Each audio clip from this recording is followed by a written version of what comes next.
Hey everybody, it's Jeremy. Welcome back to Dreamers Game 1 where we are playing Yomi. It's been a while since I've done a recording, so let's jump into things. This is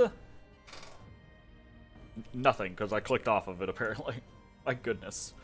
This is turn 83, I believe. We have, first and foremost, we gotta write this down because I forgot about it.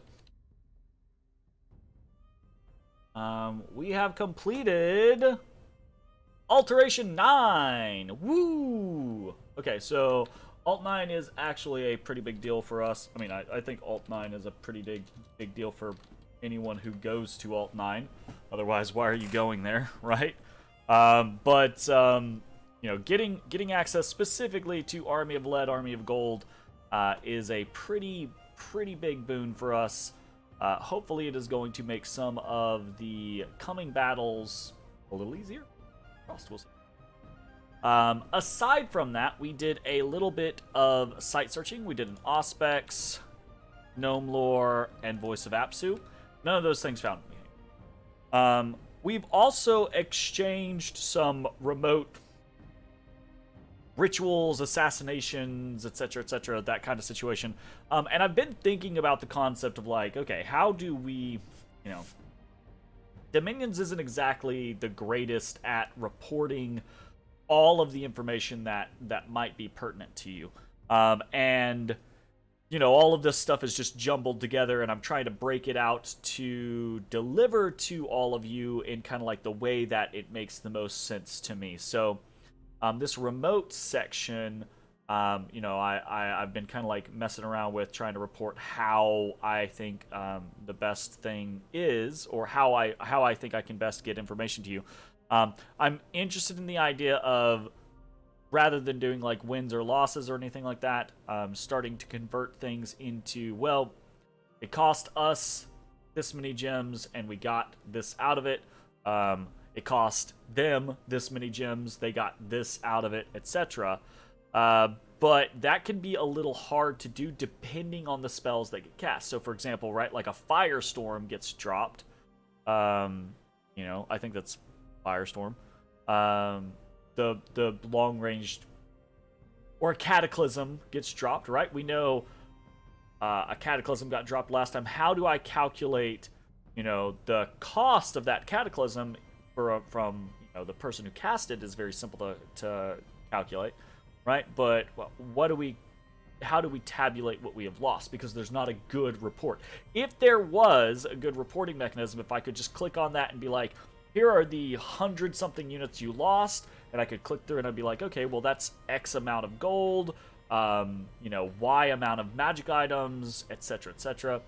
I would be able to kind of like turn that into information, but I can't. So I'm still trying to figure out exactly how I want to do that, but it is an idea.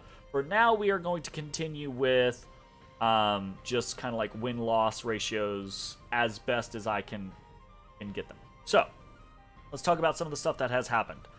Akisada has been targeted twice this turn by a Magic Nightmare. A Magic Nightmare is Vengeance of the Dead. So, Vengeance of the Dead requires a magic resistance negation check. So, Akisada has managed to resist both of these Vengeances of the Dead, which is good because Akisada has killed, I mean, a fair amount of units, 181 units.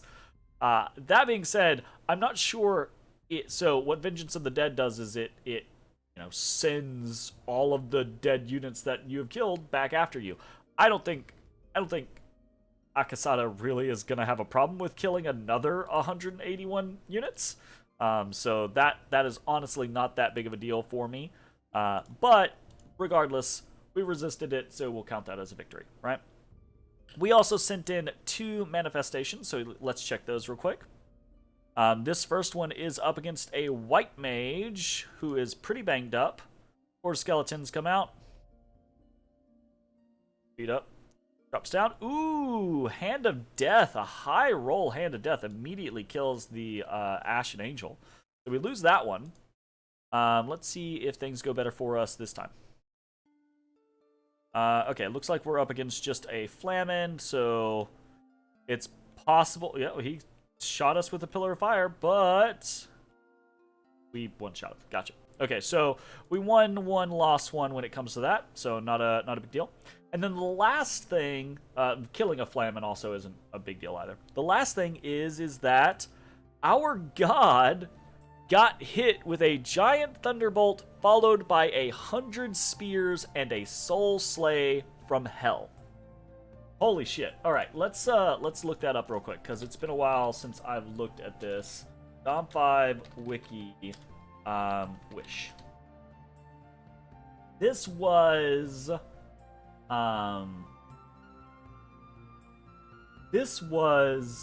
Ermor wishing for death on our pretender. So kill pretender, right? And what happens when that, if you're not aware, what happens when you have this wish thrown at you is your pretender gets hit by a 50 damage armor negating lightning strike. Okay, well, we have 216 HP and we have 37 shock resistance, so that lightning strike didn't really do much of anything to us, right? We get hit by 25 untyped non-magical spear attacks, each dealing 12 damage, and defense can negate those. Our defense is super low, so it's very unlikely that our defense negated any of those, but our protection at a base is 20, right? So, we didn't really have to worry about that too terribly much. Even if we took a little bit of chip damage here or there from the 25, 12 damage spears, it's not gonna really matter that much.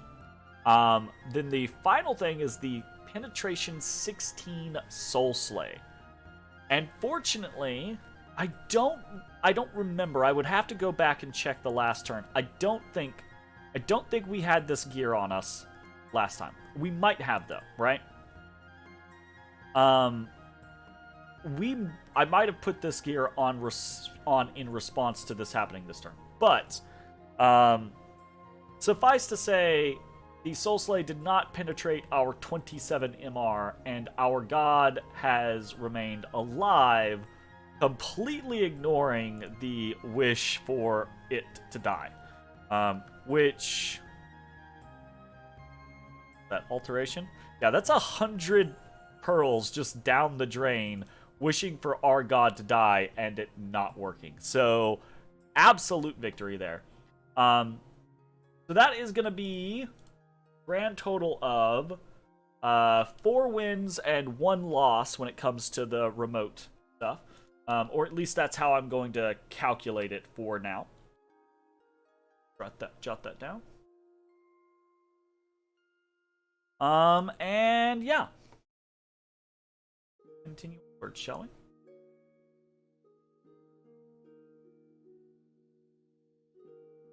Man, I'm sorry. It's been a while since I've done this, so I'm not in the swing of things. I've been on vacation, etc., etc. So, just jumping into the next thing. We didn't find any new magic sites, but we did continue our blood hunting. So, blood slaves 48. So, good. Not the greatest blood economy, but we're starting to dip our toes into things. If we continue like this for the next 10 turns, we'll probably have 10 to 15 vampires that we can have blood hunting in 3 or 4 different provinces. And at that point, we will have a decent blood economy. Not a fantastic blood economy, but a decent blood economy, right? So, anyways, we've got a couple of battles. We attacked on top of Ermor. This was really just a feint to try to see, does he have anything on his capital? Can we maybe lock his capital down? That would be really nice. So we have a small contingent, so I say small, it's like 100 contingent of Ko-Oni, and he's got a fucking big-ass amount of province defense here.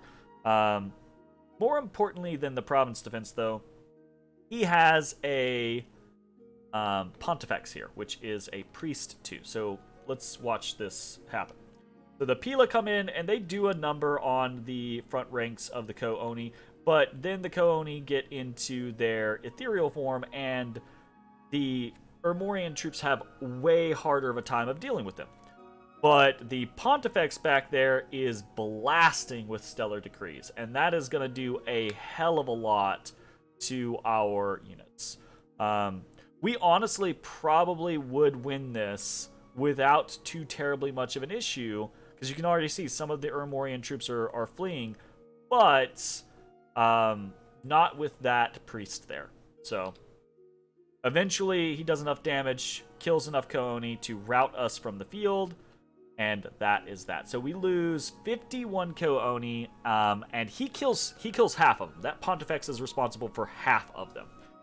So again, right, like, if this Pontifex wasn't here, then we probably would have routed off the rest of those troops, and it would have been an easy victory for them. But that's okay, no big deal. We have another battle in Zox, where we attack with our Liches. And this one should be relatively easy. Again, there is a Pontifex here, but against the amount, there's way less chaff here, and against the amount that we are able to put out with 2 Liches, he's just not able to keep up. So we kill enough, they rout, done. Also, the other thing is them moving towards us is an advantage compared to us moving towards them, right? As soon as they come in range of our Liches use Drain Life to, rebuild their fatigue, or reduce their fatigue. So that's an easy win for us. We get attacked in Pannonia, and this is by the little doom stack of Ether warriors running around. The Blinking Bane is here as well. That's just a little amount of PD, so there's no way we can do anything there. We get to witness a battle between Helheim and Ubar in Florian. More raiding and counter raiding. We've got a very lightly kitted out Vanyaral. This is, I think, very typical, right? Super cheap kit. 5, assuming, or 15, assuming no Dwarven Hammers, but at this point, absolutely everyone has Dwarven Hammers, right? So probably 11 gems worth of gear. Actually, Helheim might have... No, Helheim doesn't have Dwarf... Does he? No, I think that's Midgard from, like, the Middle Age. We can check. I don't think so, though. But regardless, like, this is a very cheap little thug, and he's going to make mincemeat out of this PD. So, let's check, actually, because I don't think...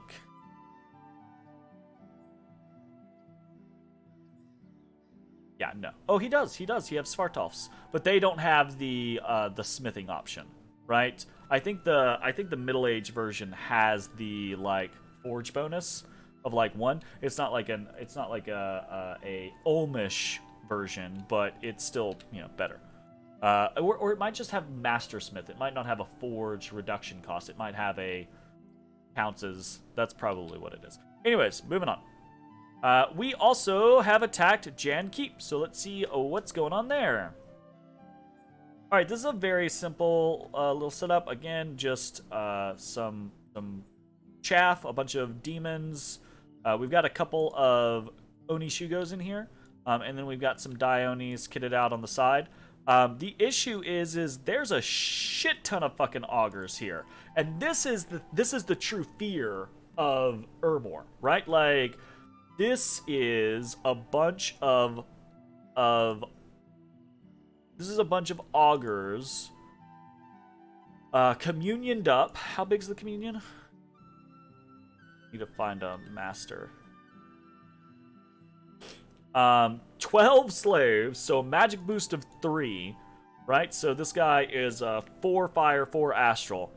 And it's super late in the game, so they have a shit ton of access to evocation. So they're going to just lace into us. This is actually really fucking... Watching this, you can just see like all the stellar decrees, falling fires, fucking magma or whatever. Yeah, it was like magma bolts. There's a lot coming out, and as soon as we get close, right, like, boom, flame eruptions start to fucking like drop, and we will kill people, but then just get destroyed. Flame eruption is terrifying. but it also does shotgun people. So that's too many. We begin to route. Our Dionis never actually make it into the back end, which is unfortunate. And this is not exactly one to poison. This is not exactly, I believe, what happens here, because there are a few too many augurs left alive there. In the actual battle, it was a little closer to that than that, but you can see, right? Like, those augurs just destroyed a metric shit ton of stuff. And that's the scary thing for Ermor, right? Is being able to toss out, being able to communion up really aggressively and toss out just a crazy amount of stuff. Fortunately, though, without having, I guess, fortunately for me, unfortunately for him, without having enough things there to block, it doesn't matter. You know, he loses a whole lot. He's not going to be able to do this again here.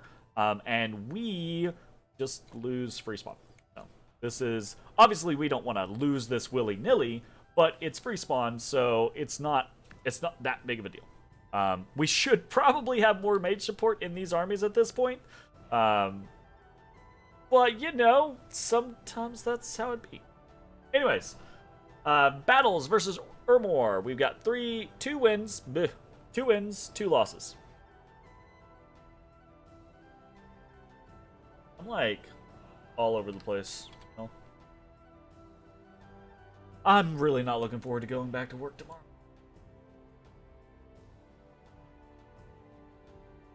Okay. Had to fix my tracking. Next up, we've got some events. There's an event in Jankeep where we just lost Unrest and Misfortune. Sucks for him. We've got a population event in Hinwood. We've got a band of robbers have been rooted out in Trottern, and we gained some gold. And then in Belfield, there's a sectarian movement. Events, really all we have is plus 168 gold this turn. Pretty okay. And that is mostly it. We get to see some wolves get trounced by Lanka, but other than that, that's about it. So let's talk about what is happening. Anything that is not in Ermor, all that movement is just moving Oni around. In Ermor, we've got a couple of specific things going on. We did lose the battle there in Jankeep, but we were able to, I think we left Kentoshi. We left someone, I think, on the fort, or we moved someone onto the fort, like, at the same time. So I think that's what it is. We moved someone onto the fort at the same time, so we've still got people here, but the siege has been broken. So we're gonna have to redo that. That was my bad, not playing as I should. We're gonna be consolidating a lot of the forces back onto Jankeep, so sending in all of these various parts and pieces around here. We are sending, as you can see, we are sending Idhi over with gems, right, to start doing things like Army of Lead or Army of Gold. Army of Lead specifically in this current scenario. And yeah, that should be about it. We're sending someone out here to pick up these units in Donnermark, and we are sending Manhate and Feartongue over to Loreborough to continue raiding.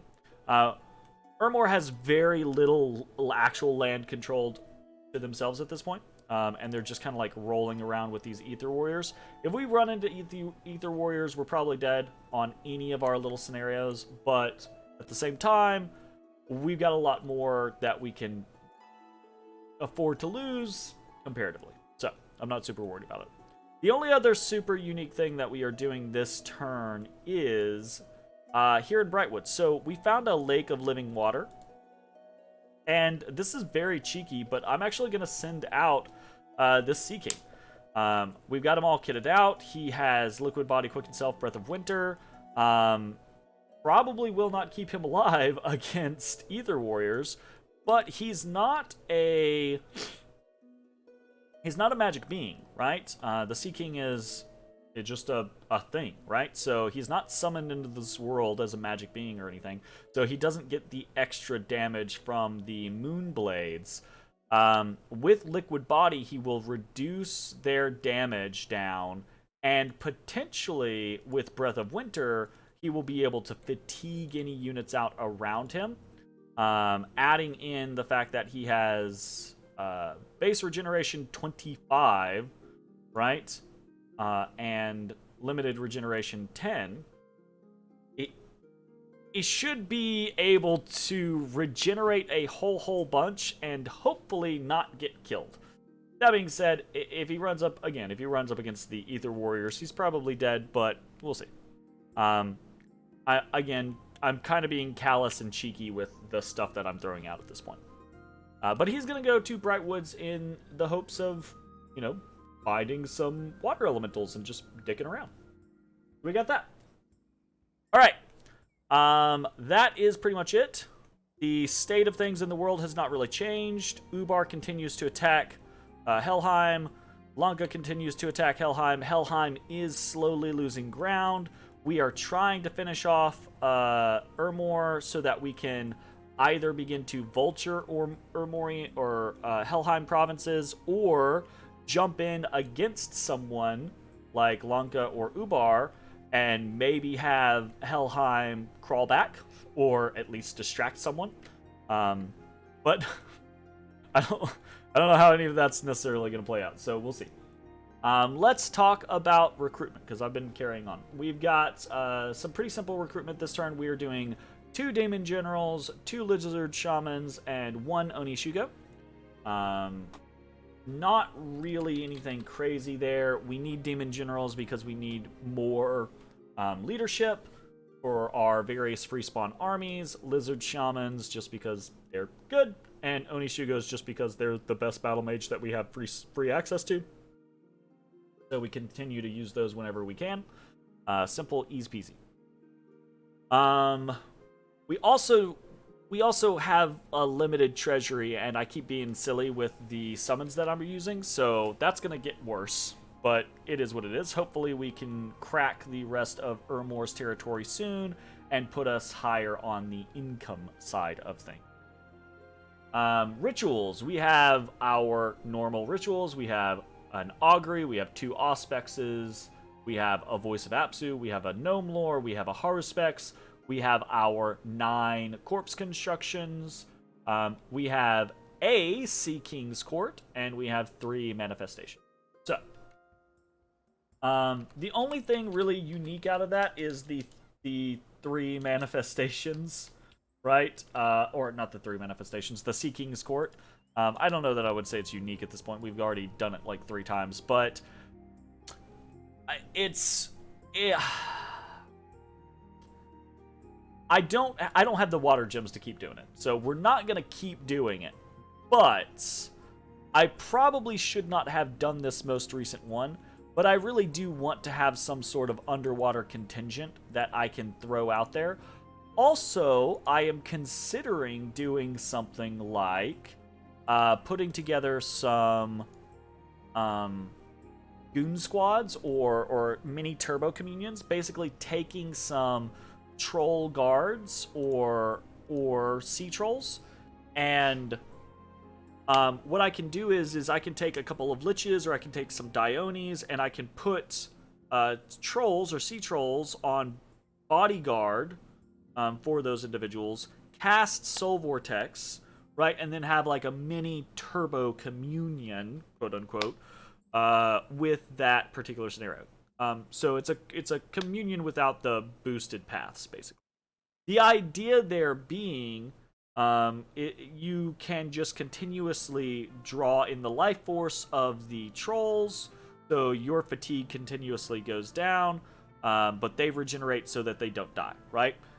What that can lead to is that can lead to scenarios like endless Horde of Skeleton spams or whatever, right? So that type of situation can actually take care of quite a few scenarios that we might run into, right? Like if we decide, well, it's time to attack Relay. well, that can actually do a lot of damage. It's easily bested once you know what you're going up to against, right?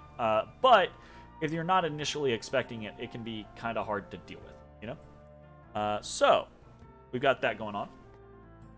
And then we've got a little bit of forging happening. We have 3 lightless lanterns, 3 armor of knights, 1 scutata volturnus, 1 firebrand, 1 dragon helmet, 1 winged helmet, and 1 thistle mace. So let's talk about that a little bit.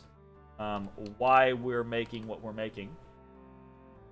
The lightless lanterns, I'll be honest, are probably not a great idea, but we are getting closer and closer to that 100 turns point, and I'm still trying to play catch up. We've covered a lot of bases, but at this point I'm assuming that almost everyone else is all 9s or very close to all 9s.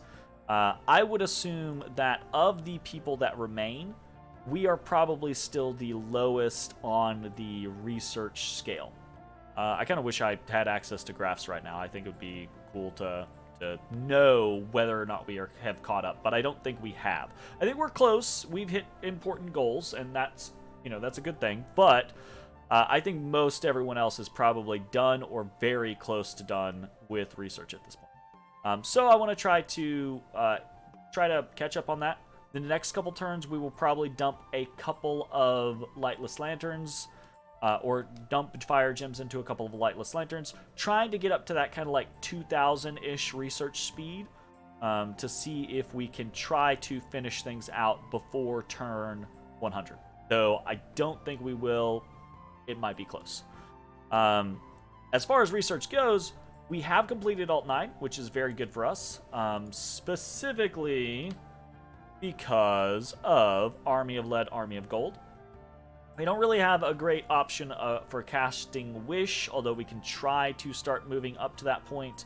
Army of Rats is something that we can actually throw out here or there, depending on our setup, and Utter Dark just isn't something that I think we're interested in. So there's that. We are going to jump into Construction 7, specifically for Golem construction, although also maybe for something like stealing Forge of the Ancients. I believe Ubar has that up, or Lunka has it up. We might try to steal that, because we could, right, like if we wait 5 turns, we can probably upcast that so much that we can take it without issue. I don't know that we're going to want to do that, but we'll see. And then we're going to run up Evocation, because I do think the next Evocation is the lowest thing that we have, and I do think the next big things that we can do are potentially getting up into higher Evocations to do some of the big death spells. I say big death spells, but we actually have a lot of those types of things. Doing things like Blast of Unlife is pretty good. Shadow Blasts specifically are very strong. But we also have a lot of fire, right? So, like, getting up to the point to where we can do Pillars of Fire, pretty good. Pretty good. So, there's those types of situations. So that's the Lightless Lanterns. The Armor of Knights, Scutata Volturnus, Firebrand, Dragon Helmet, that is all just trying to fill in these gaps for armor right here.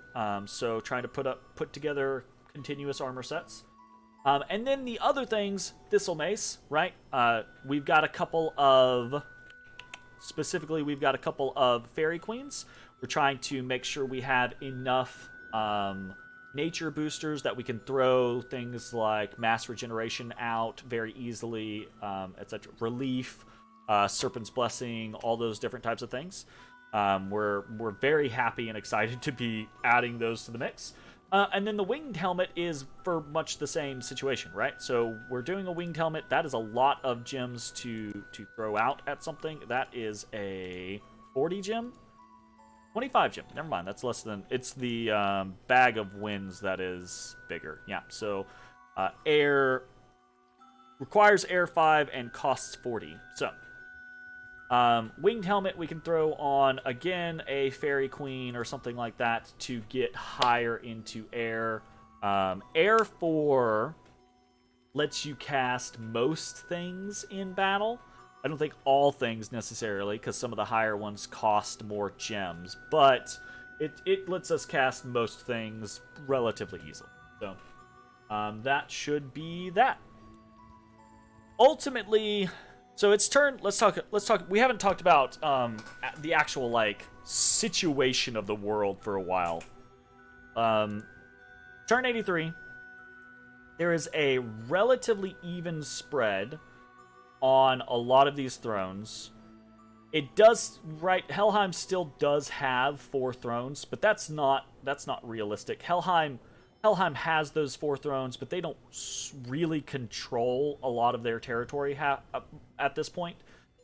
They're fighting back and forth. They just haven't had their stuff cracked yet. It will happen. It is only a matter of time. Against 2 other opponents, and me not helping them, which is my bad, that's my fault, right? It is going to happen eventually. Which really means, right, that Ubar, who has 3 thrones, and Lunka, who has 3 thrones, are going to be pressing for their share of Helheim's thrones, right? I have this throne, the Throne of Misfortune, and Relay has the Throne of Water, which is here in the water. No one's fucking touching that. I am poised to be able to interact with several other thrones. Very specifically, I am poised to be able to interact with the throne at Feral Woods and the throne at Pestena. So, as Helheim falls, I really do expect, because we've had a good relationship, I expect, if I'm not able to finish Ermor in time to start working with Helheim and rally against Ubar and Lunka, or whatever the case may be, right? I expect Helheim to be like, hey, yo, I'm going down. You might want to jump on those thrones. So I'm trying to make sure that we can potentially do that. That would put 3 thrones in my purview, although they would not be easily controlled by me. At least not these 2 outer ones. I think ultimately, where things are at right now, I think, all things considered, I think Ubar and Lunka are probably the strongest right now. I think if Helheim was suddenly just like left alone, I think Helheim would still beat me, because I still think they're ahead of me. Though I don't know, depending on the amount that they have lost, right? I think I am basically playing spoiler at this point. That might change if we can finish Ermor off well. I will be sitting on 4 capitals at that point, right? So if I can finish off Ermor well, and we are able to transition smoothly into the whatever the next situation is, whether that's vulturing Helheim or fighting with Helheim as an ally, or Helheim's already dead and I make an alliance with Ubar or Lunka or Relay, or some weird something happens, right? Like, if I am able to finish off Ermor and then transition smoothly, things might be okay. But I don't really expect that to happen. I expect that I am still quite behind in research, and I'll admit this. I have not been giving this game the attention that I probably should have. That's why, honestly, that's why Ermor should have beaten the shit out of me in the last 10 to 15 turns, because the invasion forces that I have thrown at Ermor have been so half-assed. I was basically really asking to just get put down. And that has not happened. So, if things get closer to that point, I expect that my attention might become a little more focused, and I might start trying a little harder. That's not to say that I haven't been trying, but I mean, like, I might start giving it the attention that it deserves, right? But we'll see how it goes. Anyways, I'm rambling on at this point. That's going to be it for the turn. Thanks for watching. We'll see you next time. Bye-bye, everybody. Hey, everybody. Thanks for watching. If you enjoyed the video, consider leaving a like, commenting, or subscribing. It really helps me out. If you'd like to see me live, head over to my Twitch at twitch.tv/thedistanthorizon.